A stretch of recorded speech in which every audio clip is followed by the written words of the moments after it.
क्या वाकई हम डीकोलोनाइज कर रहे हैं और समाज के किन क्षेत्रों पर हमें तुरंत बेसिकली जो है डीकोलोनाइजेशन पर काम करने की ज़रूरत है? नहीं, पहले तो शिक्षा में शुरुआत करनी चाहिए। तो शिक्षा का पर्पस और कंटेंट इसमें चेंज करना पड़ेगा। जो अभी डॉक्टर राधाकृष्णन की अध्यक्षता में 1948 में एक हायर एजुकेशन कमीशन नियुक्त हुआ था। इतने सुंदर रिकमेंडेशंस है, लागू नहीं हुए। पूरा आध्यात्मिक बात उन्होंने कही है, पढ़ने जैसा है।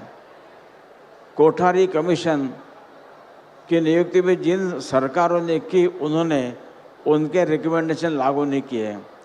एक महत्व की बात उन्होंने कही कि भारत के वैचारिक जगत का ग्रेविटेशनल सेंटर यूरोप है, उसको भारत में लाना चाहिए।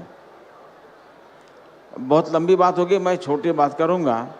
अब ये इजराइल हमास का युद्ध चल रहा है, इसको सारी दुनिया मिडिल ईस्ट क्राइसिस कह रही है, मध्य पूर्व का संघर्ष ऐसा कह रहे हैं। अब उसको मिडिल ईस्ट कहना, अब सालों से हम यही कहते आ रहे हैं, स्वाधीनता के बाद भी। इसका मतलब कहने वाला बैठा है इंग्लैंड में, उसके लिए भारत ईस्ट है, जापान फार ईस्ट है, ये मिडिल ईस्ट है। अब हम सॉवरेन कंट्री है, हम उनकी भाषा क्यों प्रयोग करें?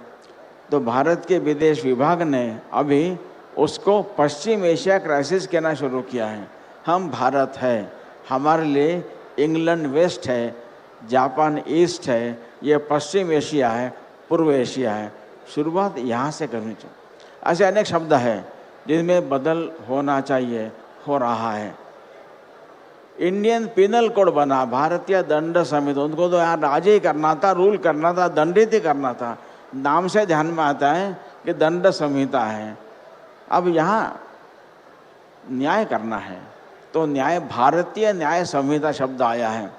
ऐसे शिक्षा के भी कंटेंट में, नहीं तो आजकल की शिक्षा नौकरी मांगने वाले लोग तैयार कर रहे हैं।